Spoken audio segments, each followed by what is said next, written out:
the Sermon on the Mount, or the Key to Christianity. An interpretation by Pekka Ervast. 7.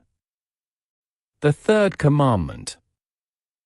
Matt 5:33. Again, ye have heard that it was said to them of old time, Thou shalt not forswear thyself, but shalt perform unto the Lord thine oaths. 34. But I say unto you, swear not at all, neither by the heaven, for it is the throne of God. 35. Nor by the earth, for it is the footstool of his feet, nor by Jerusalem, for it is the city of the great King. 36. Neither shalt thou swear by thy head, for thou canst not make one hair white or black. 37. But let your speech be, yea, yea, nay, nay. And whatever is more than these, has its origin in deceit. In the translation of this third commandment I am not aware of any changes, but in the last sentence of verse 37 there has its origin in deceit instead of is of the evil one as found in the old version. That alteration is of a formal nature. In the original text the words ek tu ponru estin mean has its origin in evil or in the evil one, for ponros is evil. But as the word ponros was used as the opposite of Christos, which means good, honest, sincere, truthful, reliable, it is more consistent, in this place, to translate in insincerity, falseness, deceit, while speaking of words and addresses. Now, what do you think of this third commandment of Jesus? Does he forbid all taking of oaths? The words are plain. Thus was it understood by the Quakers and other sects endeavoring to follow Jesus. What else could the words swear not at all mean? But the whole of our Christian society is built on oaths, oaths of offices, military oaths, etc. Jesus does not speak of the whole of society. He addresses himself to those who wish to follow him. Why do you suppose the first Christians were persecuted in the Roman Empire? Do you think it was because they believed in a crucified God? The Roman government was very tolerant. In that great empire there were side-by-side religions and cults of the most varying kind. A new cult would not have disturbed the peace of the state. The first Christians were persecuted because they were all true Christians who endeavored to follow Jesus, realizing on earth the life of the kingdom of heaven. They were pursued and persecuted as dangerous to the welfare of the state, because they refused to take oath to the banner of Rome, the so-called sacramentum or banner oath, refusing, in other words, to do war service and swear allegiance to the emperor. They were persecuted because they realized in practical life this new unheard-of belief which threatened to upset the order of the civilized world to its very foundations. This is wonderful indeed, but at the same time wonderfully illuminating.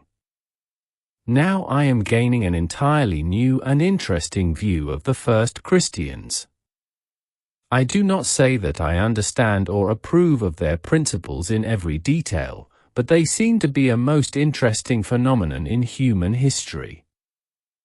However, speaking of the third commandment from the point of view of principle, I really do not understand why Jesus forbids the swearing of oaths.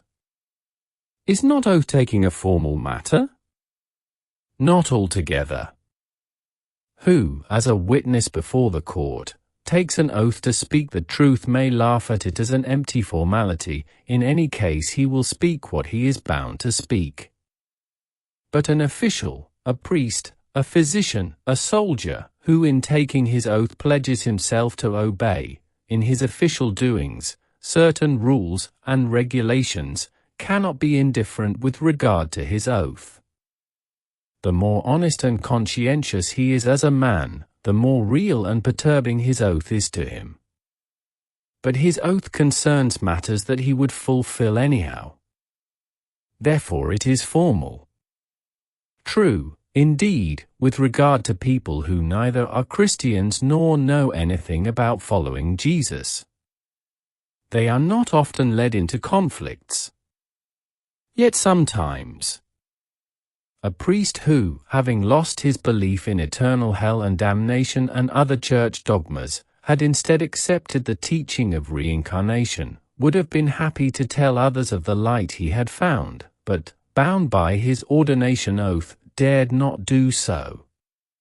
He would have lost his ministry, and, as he himself said, "How am I to provide for my family, unskilled as I am in any other profession?" And from such conflicts Jesus wants to free his followers.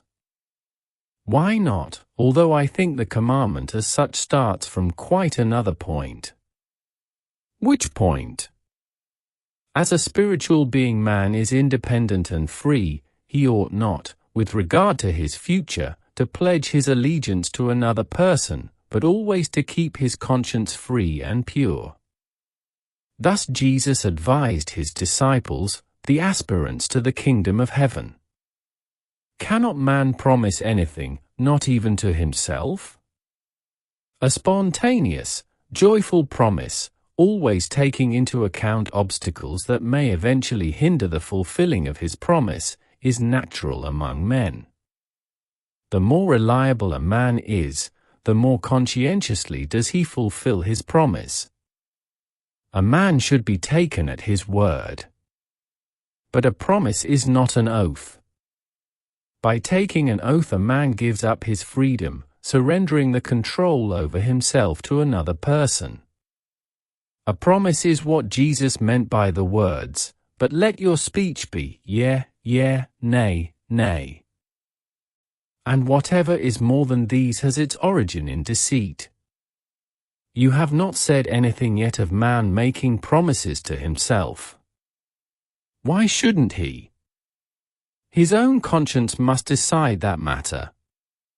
In any event, every promise should be made to that higher self which never asks for anything against itself, i.e., contrary to conscience. All our good resolutions are promises. But it is our duty to keep our resolutions, or else our forfeited vows will pave for us the way to hell.